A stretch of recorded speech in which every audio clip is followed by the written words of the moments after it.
This government meeting is brought to you by Eastworks and our local cable subscribers.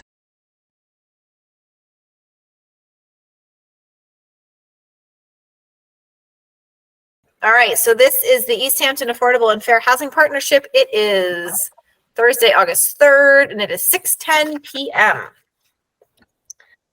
Welcome. Okay.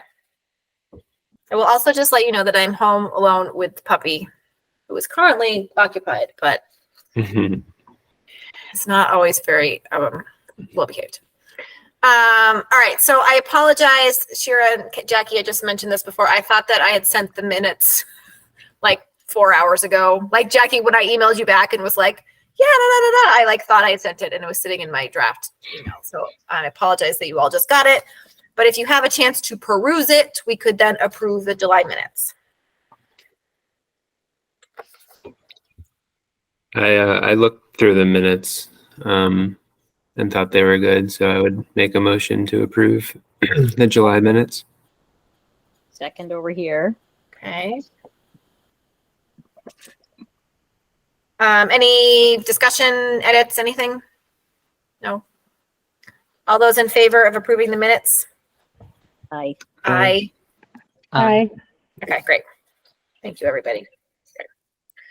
All right, so the two things on the agenda were really quick follow-up discussion to the EDIC meeting, and then our continued discussion that we started back in May about other priorities that we wanted to work on. I didn't have any, I was trying to find all my meeting notes here.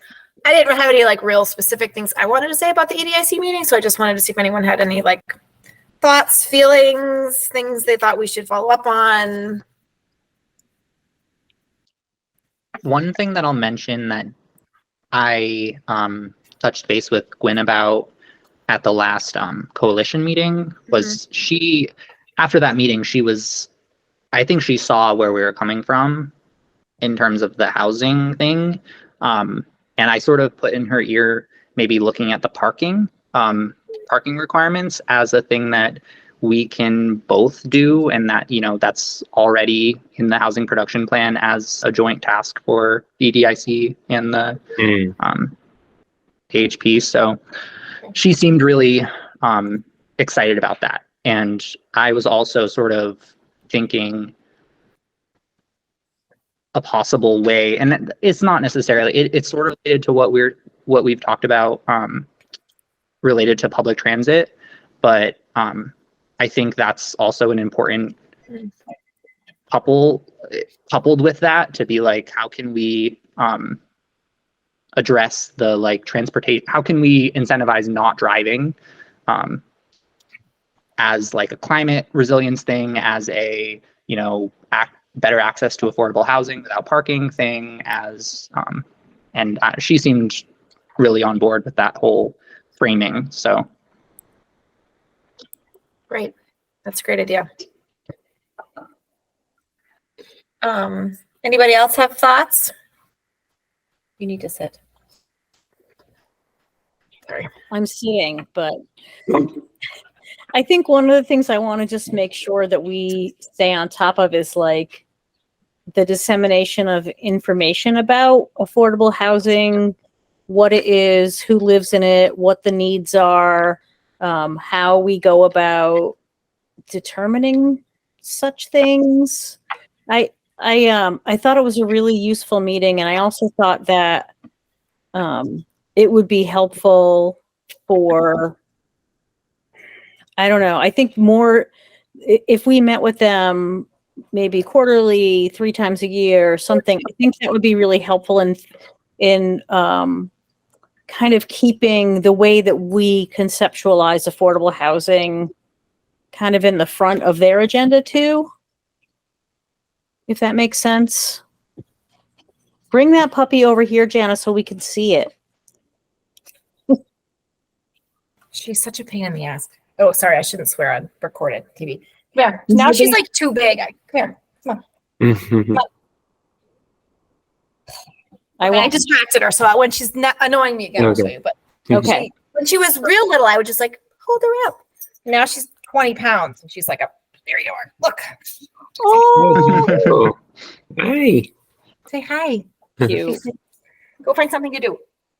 Oh, oops. I meant to send a heart, not raise my hand. There you go. Oh, speaking of which, the heart emoji, I asked Jeff, I need to follow up with him about this, but I would like the planning board to disable the emoji options on Google Meet, because I think it's really intimidating to speak publicly during the planning board after someone who gets clapping hearts. Like all the people who speak in opposition to the project tend to get like all kinds of emojis and hearts and stuff after they speak. And I feel like it's silencing to people who may want us to have a different opinion. Similar to the clapping. I also don't like the clapping. I wish that they would like, I don't know, it feels weird to me, but that's just my opinion about it. All right, so I was distracted by the dog. Yes, I think meeting quarterly, I think continuing to being clear with our communication and messaging is a good idea, Jackie. I think we decided we would meet again in September with them, which feels very soon because we haven't had that many meetings since then. So I can always check in with Gwen to see what she's thinking. But I'm glad, Kayam, that she was sort of receptive to what we were saying and like, I mean, I think we all want the same things. I just think that there's ways for us to be like supporting one another instead of duplicating efforts, I think is really what we want to try to avoid. Yeah. Get down. And also, I think that I found at that meeting that there were some misconceptions of certain things that I feel like in this committee, we have definitions of things. We have understandings of things that are based in kind of the way we think about affordable housing. And I think the more of that information sharing would be super helpful. Okay, great. All right. Well, I'll check in with Gwen. Maybe, September feels too soon to meet again. So maybe we suggest like later in the fall, because we've barely had a chance to talk about what we want to do. I'm sorry, this dog. Hey. You're bugging me. Yeah, okay.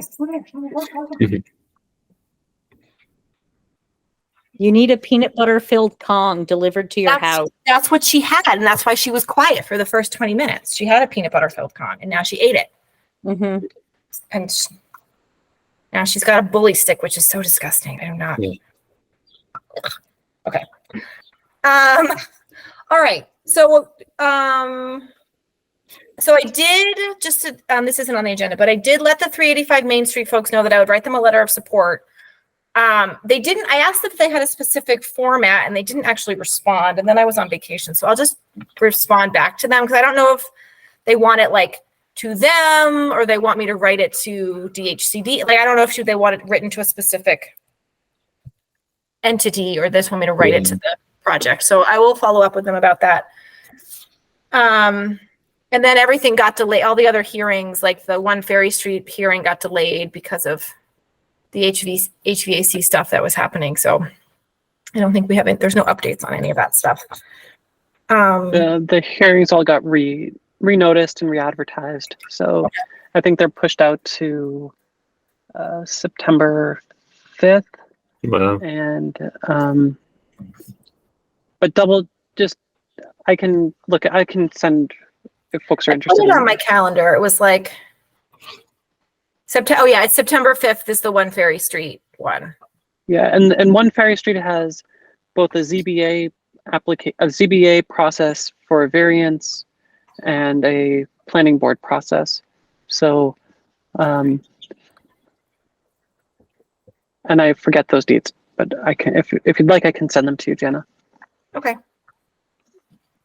Okay. They'll also be in the planning board agendas. So, do you subscribe to them? No, you always tell me that I should, and I never do. But I'll write that on my list. Okay. Do we know yet, One Ferry Street, who the nonprofit is that Mike Michon was alluding to? Kayam, are you nodding yes, you know? No, I'm nodding because I was going to ask the same question. Yeah. I do not know. I ran into Jess walking her dogs, but she wouldn't tell me. So or maybe she didn't know, but it was a nonprofit and it was somebody that we'd heard of. And it wasn't, I thought she said it was not Wayfinders. So but we don't know. Okay. I wonder if it's Arch Street.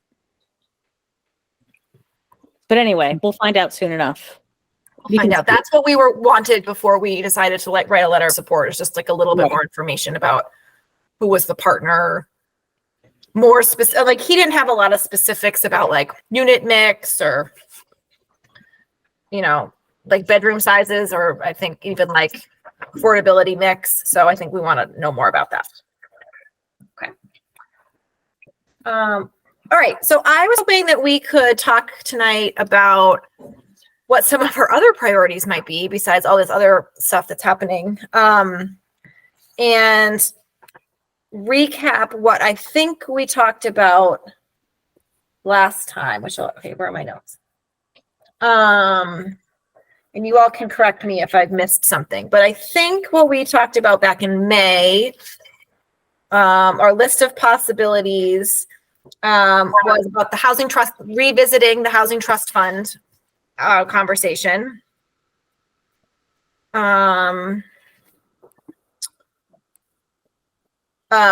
came up at the CHAPA meeting before the Housing Coalition was really the Housing Coalition, which was about eliminating single family only zoning districts, which would be a very big lift, but like is a thing that we talked about. I think that's Austin did that. The whole city of Austin, Texas did that. Really? Yeah. Wow. And I think that's in the housing production plan. The lifting or changing the 18 unit per building cap. So right now in the multifamily zoning, the cap is 18 units per building. And so like, I think Jess mentioned this last time, but like it can be really prohibitive for costs. It's really hard to put an elevator in if you only have 18 units.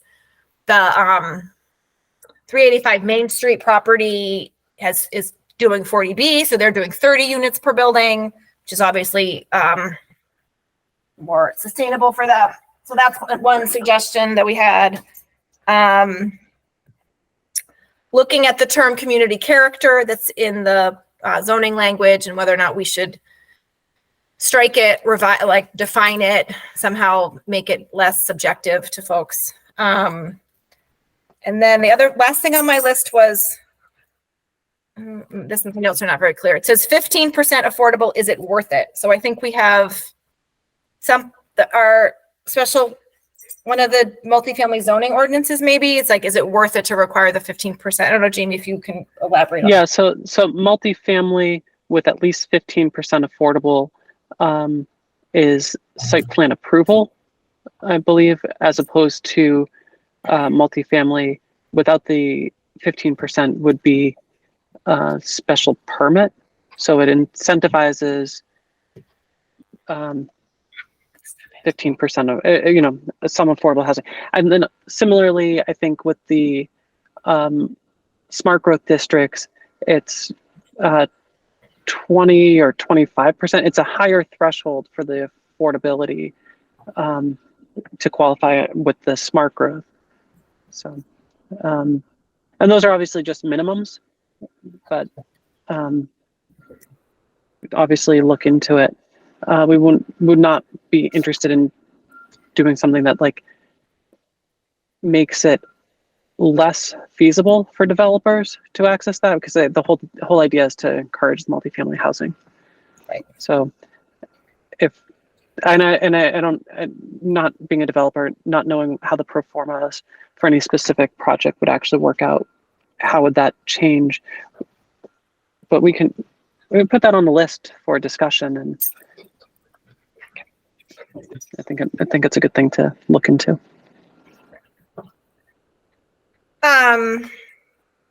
So I don't know. What do folks think? I mean, I think we need to pick. We can't do all of them, so we should pick something. Pick a couple, maybe. I know Kayam and Ben were really interested in the housing trust fund stuff last time we talked about this. So I don't know if people have feelings about things.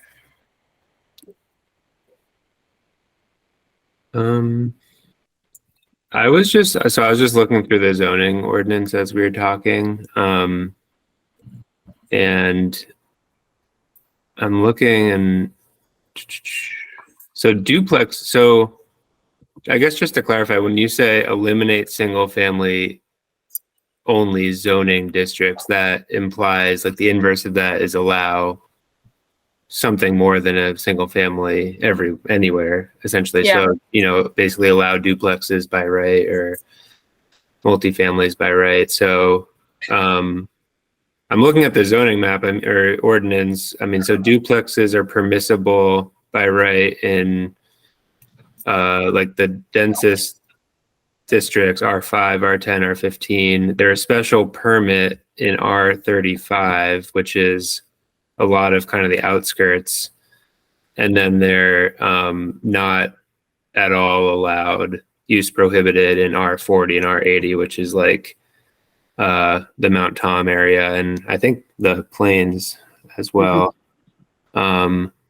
So like I think that's actually pretty good. I mean, I think that there's room for improvement, certainly, but certainly potentially addressing R35 and making it permitted by right could be a good place to start, because R35 covers a lot of would definitely cover a lot. I'm happy to share my screen if it's easier to talk about that, but I don't want to get totally sidetracked. But I think there's no reason why, unless there's something to do with like utilities, water, sewer, something like that, that duplexes shouldn't be allowed by right, at least in R35, and then maybe there's site plan approval in R40 and R80. I don't think that would be super controversial per se, but that could potentially be something to look at. I mean, that doesn't tackle the affordable housing, angle necessarily. They can still be super high-end luxury duplexes, but it's a way of, tackling housing supply and increasing supply in a way. So just something I was thinking about. I think that's a good idea. I'll just add that in addition to duplex, every residential district is allowed to have accessory apartments by right now. Right. So even though they're not allowed by duplex, in R40 and R80, there is still ways for folks to increase density. That's true. Yeah. I guess the question that I have about eliminating single family only zoning my understanding of that is that you would not be able to build a new single family only home if we eliminated the zoning for it, even in the R5, R10, R15. Like every building would have to be at least 2 units if we eliminated it, as opposed to making it so like there's like expanding the ability to basically. So I mean that's what I wanted to clarify. What's the prior? Is it to say no more single family homes anywhere, or is it to say we can have duplexes and multifamily in places where they're currently limited to just single family? I'm just looking at what's in the housing production plan. So it says eliminating single family only districts by allowing duplexes in all districts as of right. So I think that's an important distinction, Jamie, that we would want to make sure we're clear on. But I think I'm reading that as like, you could build a duplex in any district, not you have to build a duplex in any district. Okay. Because that would be a hard sell. Mm-hmm. Yeah, that would definitely be controversial. Yeah. So I don't think it's I agree. I don't think it's a hard lift to get duplex in R35, changing it from site plan approval to by right. And I don't think it'd be hard to do adding duplex in the R40 and R80. R80 is like mostly open space, protected land. So there's like very little housing in R80. And I guess a question that I would have, if we're allowing duplexes by right or multifamilies by right Is there any work that we can or should do regarding like setbacks, minimum lot requirements, things like that? Because I know that, at least in my case, like I'm pretty sure my entire neighborhood is all non-conforming lots. So even if like I wanted to build an ADU or something, like it would be a project to get the approval and all that stuff. So I guess that's sort of what I'm asking. Like, is there the possibility to make it easier as well? So ADUs they can be built on non-conforming lots. They can be built on undersized lots as long as they comply with the setback requirements. So then they don't have to conform to lot size requirements or frontage requirements. But Gotcha. My specific case is that like I wouldn't have enough frontage on any part of my property to like build anything other than like a weird right, like wedge shaped building in the middle of the property. right. I mean, so that's obviously a bigger question of like that if we look into this, then that's something that we need to address. Yeah. No, it's a good point, because when I was working in Amherst, they were talking about, the similar conversation, and I did a little research, and I remember reading about like, I think it was like Minneapolis and Seattle at the time had like, had their splashy headlines that they had eliminated single family only zoning. But then this like a subsequent analysis came out that was like, there's still only been, in a city that size, like a handful of duplexes that have been built. And so it really hadn't had the intended effect. And they chalked it up to kind of exactly what Kayam was saying, was like they may be allowed by right, but the setbacks and zone, it's like setbacks and lot coverage and building coverage requirements basically made them prohibited in by de facto in a way. So it does have to, it definitely should be done in tandem to have the desired effect. Right. And that's why I think the ADUs got around that. They're just there's no minimum lot size or minimum frontage requirement for an ADU. That's great. But it has to go, because it's accessory, it has to go on a lot that's already a buildable lot. Right. So it sort of sneaks under, like you couldn't really do that for duplex. You maybe converting, there might be a way to we can figure that out later. That's but it is a really good point.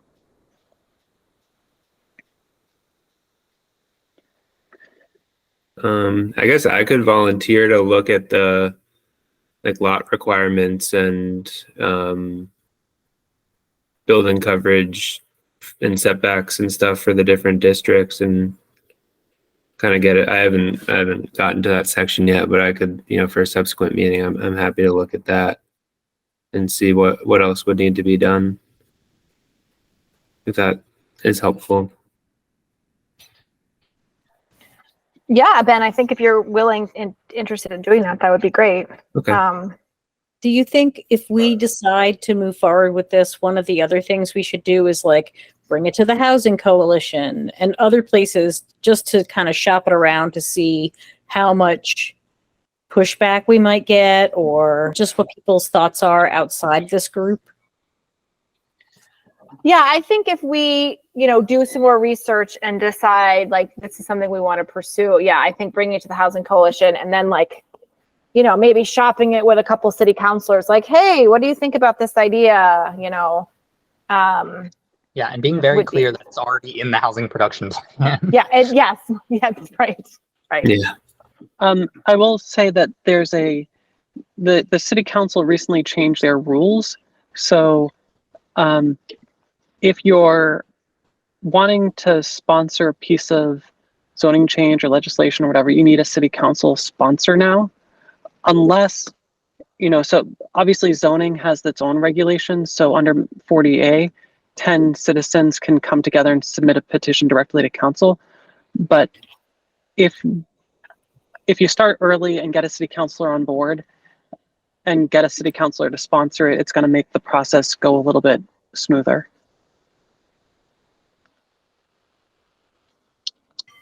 I mean, and we do have an election coming up, right? They're all up for this fall that there's an election. So we may need to wait until after we know who our, future city councilors are, but hopefully there isn't too much change, right? Yeah. I was talking to Owen about this the other day about a different piece of ordinance, and he was interested in forming groups to sort of explore it over the fall, but waiting to submit it until January or February. So that way it gives the full term. So that might be an option as well. If we are able to find a counselor who's willing to sort of sponsor this legislation, then working to develop it's going to take 3, 4, 5 months. So it would be ready to go in the winter as opposed to waiting to the winter to start the process of rewriting it. And you were talking to Owen about this particular issue or something else? A different ordinance related to home occupations. This is kind of a rant. This is just a third thought that occurred to me, and I want to say it before it goes away. And Jana, this is to put on the September partnership agenda, I think. But because it's an election year, there will be forums where people will be, folks who are running for council, school committee, et cetera, are going to be at forums where we might want to ask some questions. So let's put that on the agenda for September meeting, maybe, to think about what are the good housing questions we'd want to ask. Yeah, that's a really good point. Great. Yes, thank you, Jackie. How this I think is a question for Jamie, but how challenging do you think it would be to work on that, lifting the 18 unit cap per building? Because that to me feels like a no-brainer. Yeah, I mean, similarly, I personally think 18 is ridiculously low, and would love to see that lifted. I don't think it should be removed in its entirety, but it would be good to, talk to some folks who are housing developers who have pro formas who what is the sweet spot right now for a single unit building? If it's 30, then is that reasonable? Does that still fit with Easthampton? I know that I've had some conversations in the past and people have been pretty mixed on it.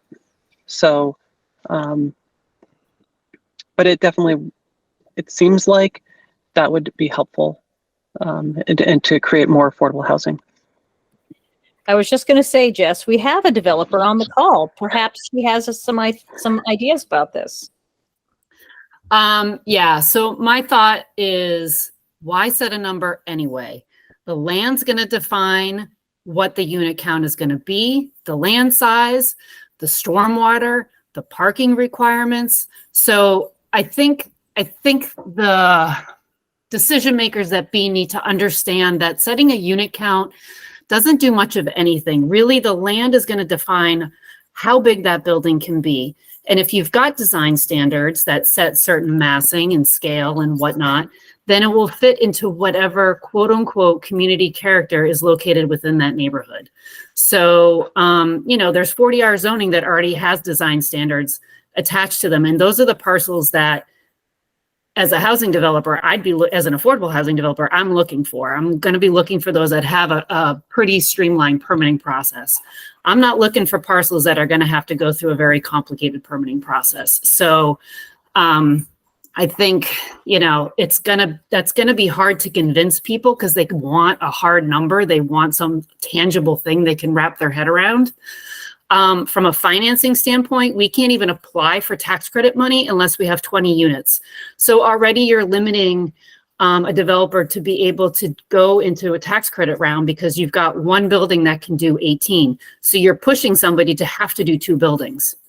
So somebody who wants to do a 25 unit project, because to them, that's what sort of fits on the land, fits with stormwater, fits with parking requirements, all the stuff that we have to take into consideration.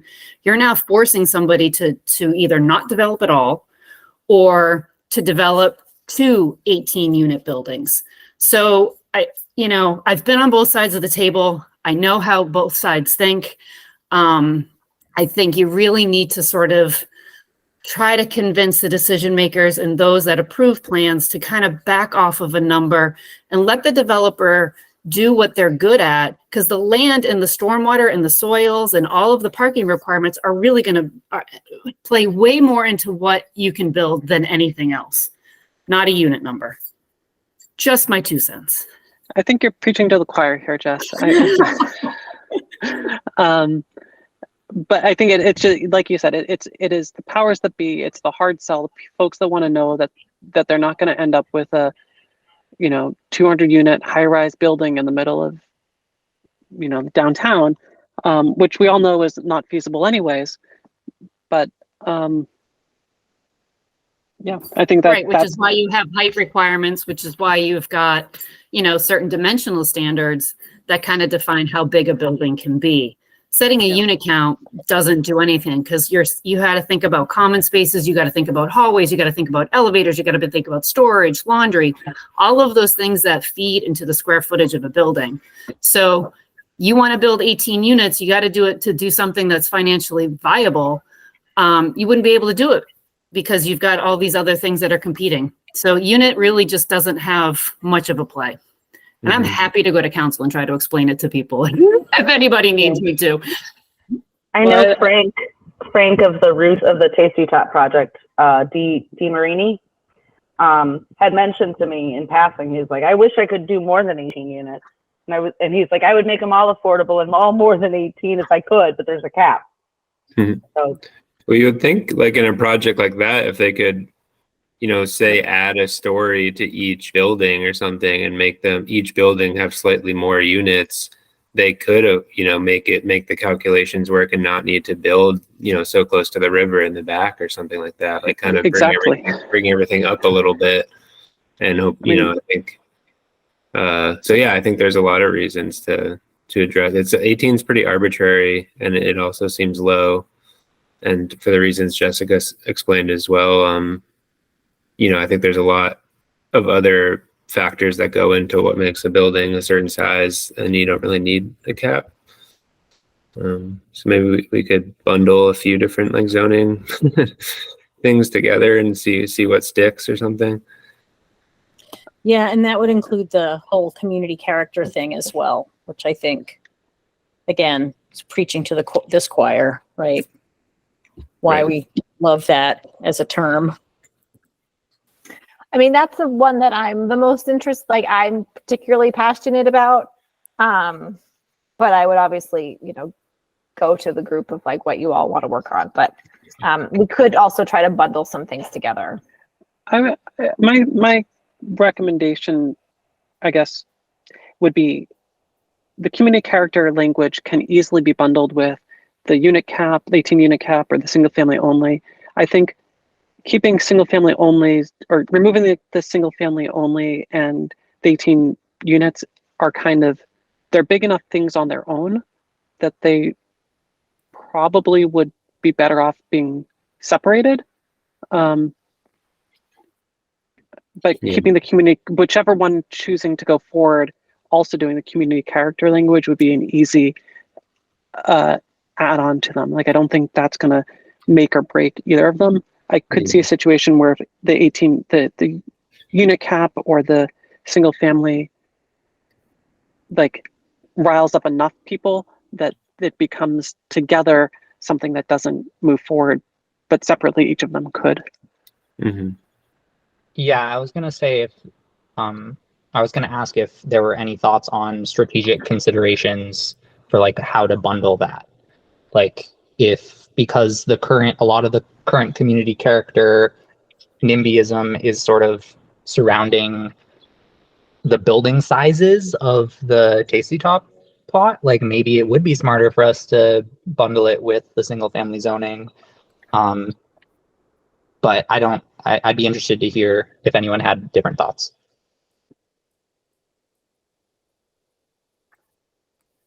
I mean, one of the things that I had talked to Jeff about this a while ago, and one of his recommendations on the community character piece was to see how the Tasty Top project plays out, like what ends up happening.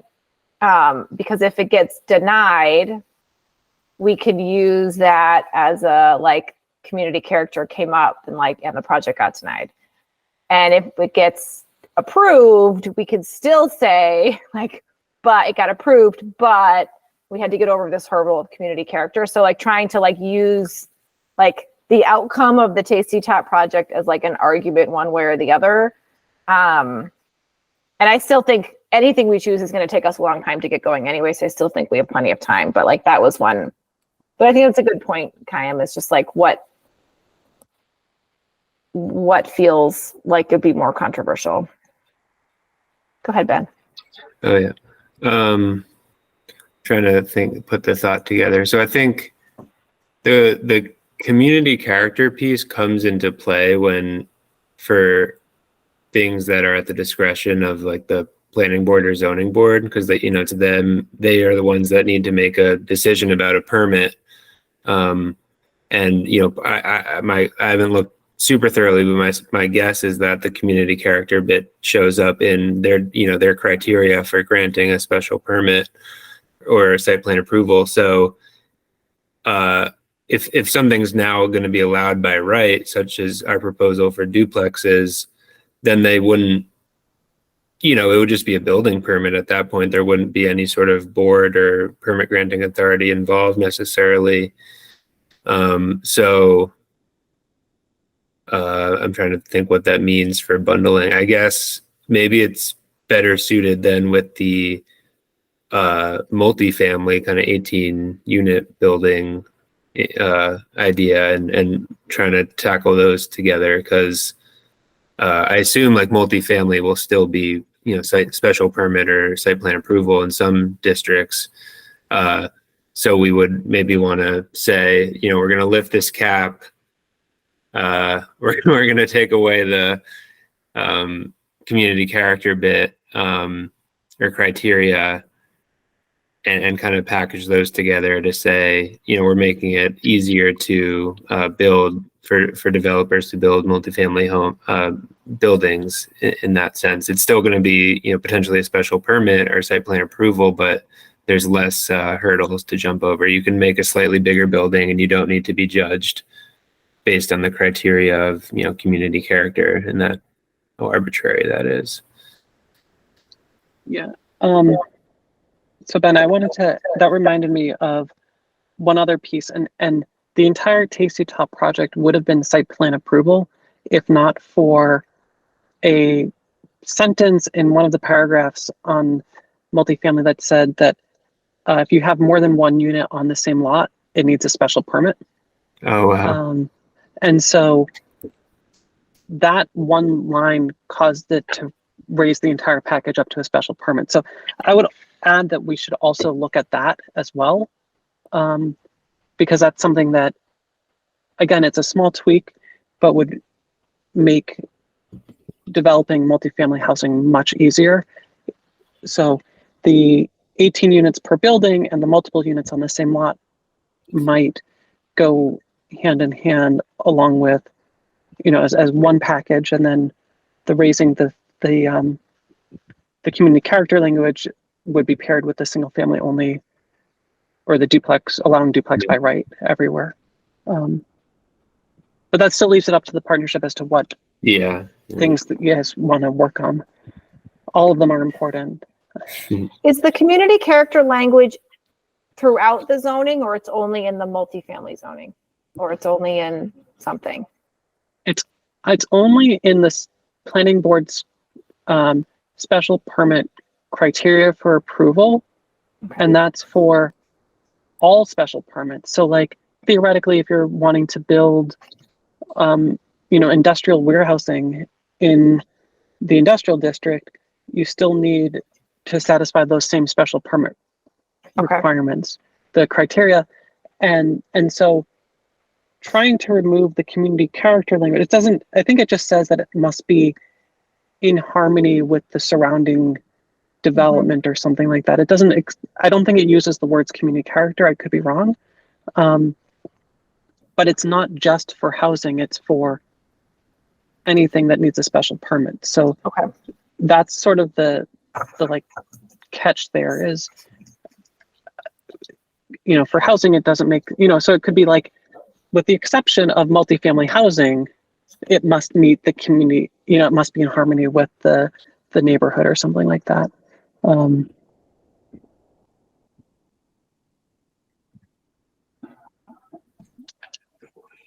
Can I make a suggestion? Because it's getting to be almost 7. Would it make sense for either September or October to like have someone figure out where in the zoning these things are stated that we're talking about? There are 3 changes that we're talking about potentially, right? So the changing the single family only zoning language, the 18 units per building, and then the places where there's some reference to community character. So what if, is it possible, and Jamie, I don't know if this is a you thing or not, but like, can we at the next meeting just have a look at what the zoning actually looks like so we could draft or, I know there's special to do zoning changes, but like, I want to just see what it says so that we have more specific stuff to go on. I can go and pull those sections of the ordinance and get a packet together for the next meeting. That would be awesome. Thank you. Yeah, I think that's a good next step. I'm putting it in the minutes, so. Okay.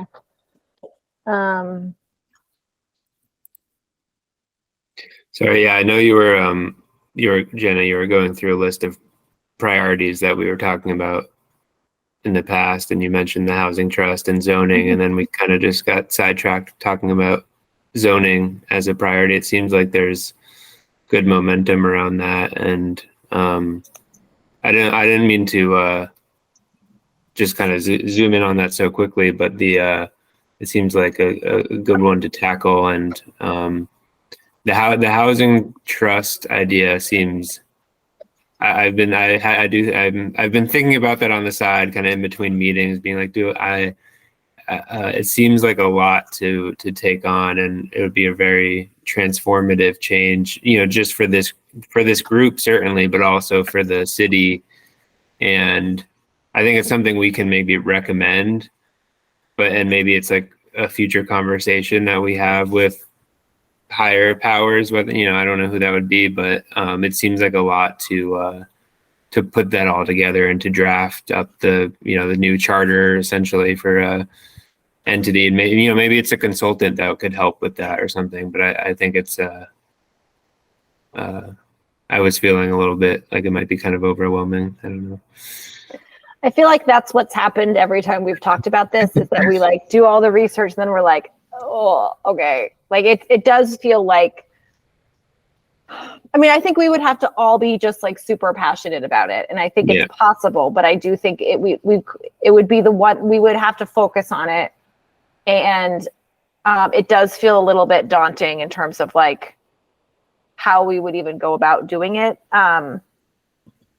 But we've talked to Jackie and I have been talking about this for like 15 years. And so if people want to talk about it, like, I think that's totally fine. But I do think we should decide to choose either focusing on the zoning or focusing on the trust. I don't think we have the bandwidth to do both. I think it would be too much.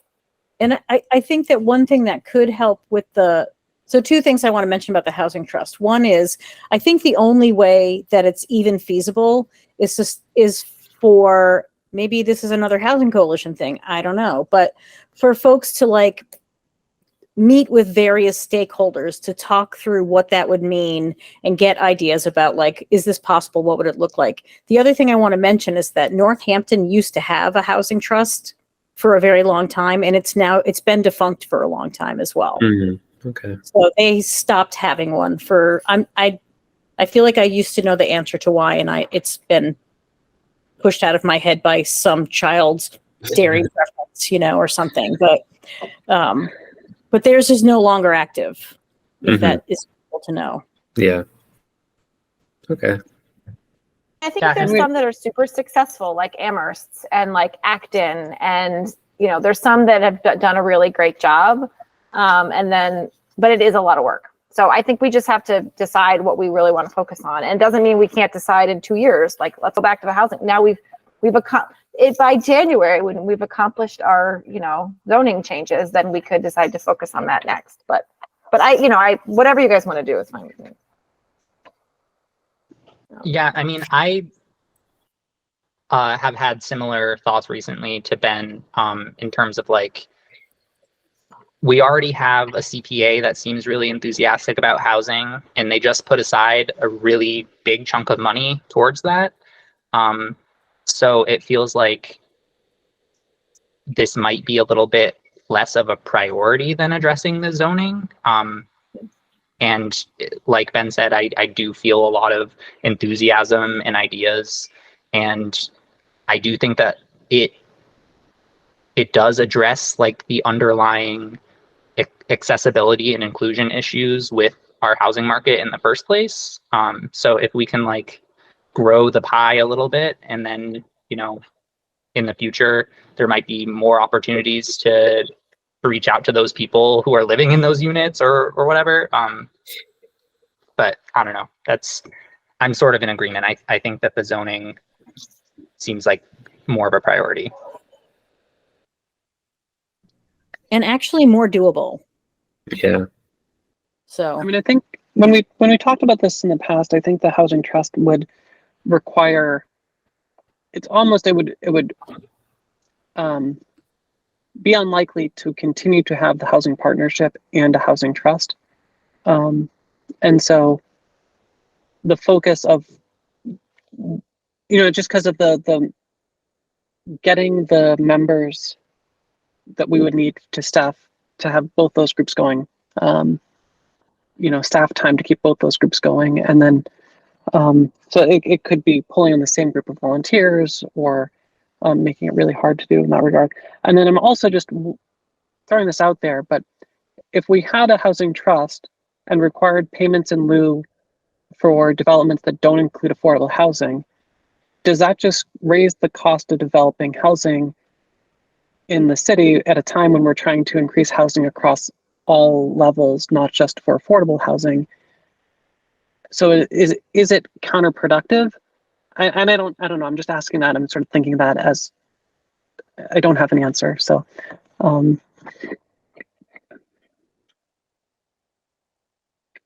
leave that thought sort of hanging out there. I do recall having a conversation about needing more people, and like how we have so many committees with vacancies, and like, would we actually be able to find enough people to staff to be on the trust, and all that stuff. But all right. So what I'm hearing, Shira, do you have any comments? No. Okay. I mean, I'm hearing like people are kind of in consensus that the. Oh, you mean about the priorities? Yeah. Yeah. Oh, I'm really into the 18 unit cap one. I think, I mean, Jeff like echoed my thoughts. Like that just seems like a silly and arbitrary number. Right. And it doesn't seem, when I first look at it, like it would be too tough to tackle. So I'm super into the idea of bundling. Oh, I'm sorry. I've started to cross my notes over. The community character one also doesn't seem like it would be too hard to tackle. I think that there's enough on, I think it's easily understandable why we don't like this term. Mm-hmm. I don't think we would have to fight super hard to change the verbiage. All right. So go ahead. I was just going to ask a quick clarifying question for the purpose of the minutes, if that's okay. Jamie, did you say that you recommended that we do those three? Because there's three kind of zoning items. Did you say it makes sense to bundle them or not to bundle them?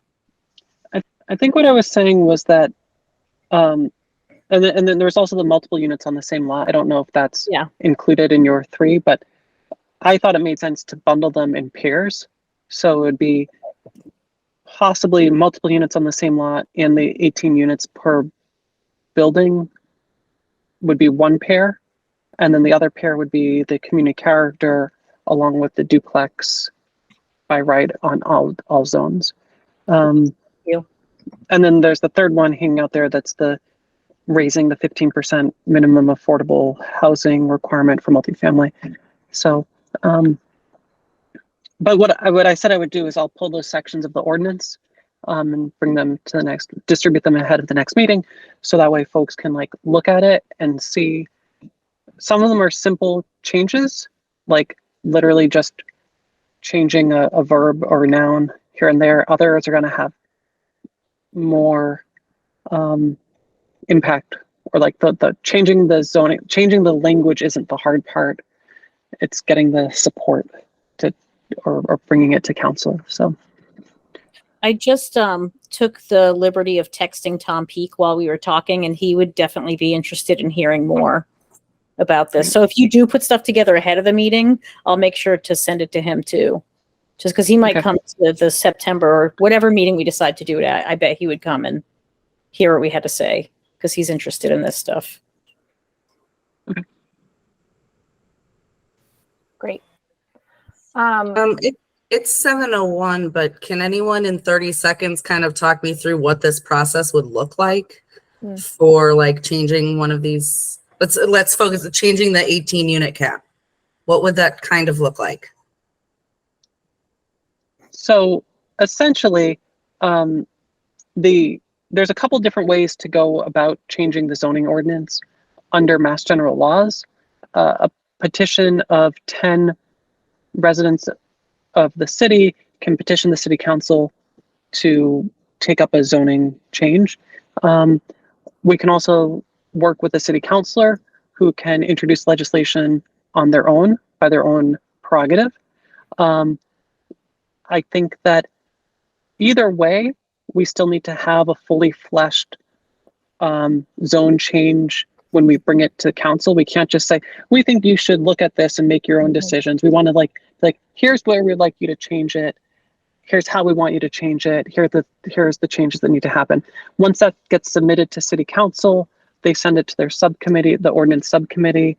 The ordinance subcommittee will talk about it for a while. Eventually, they'll send it to the planning board where they'll have a joint public hearing over those changes. Those public hearings sometimes go for as few as one meeting. Sometimes they extend for multiple meetings. Eventually, they send it back to city council with a vote in favor or a vote against or a split vote, at which point city council then takes it up, has another public hearing and votes on it. And I believe it needs 6 out of the 9 city councilors to vote in favor in order for it to pass.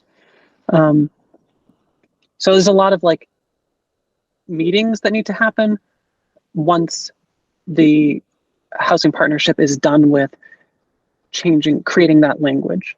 So that's sort of where getting Tom Peake or any other city councilor involved at the beginning, they would help shepherd it through that process to make sure that's not just going to subcommittee and then sitting there with nothing happening. Thank you. That's exactly what I was looking for. Good. Maybe it's a little longer than 30 seconds. Yeah, so I think, Jamie, if you could get some of that stuff together for us to look at the September meeting, then maybe we can start looking at it in September. Maybe in September, we could also start brainstorming some questions that we might want to ask. I can try to find we've done this before, so there might be previous questions we've asked previous candidates or submitted to candidate forums in the past. So we can maybe start that conversation. That sound like it makes sense for September? The mayor is not up for re-election. It's Right. just the city councilors and the school committee. Yep. Okay.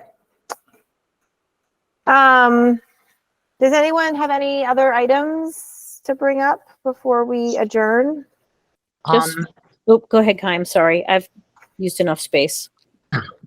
I guess I was curious to see if anyone here has any inklings on what the new budget means for housing. I mean, and this is sort of a larger than Easthampton topic, but I just know that the state budget got approved by the House or whatever.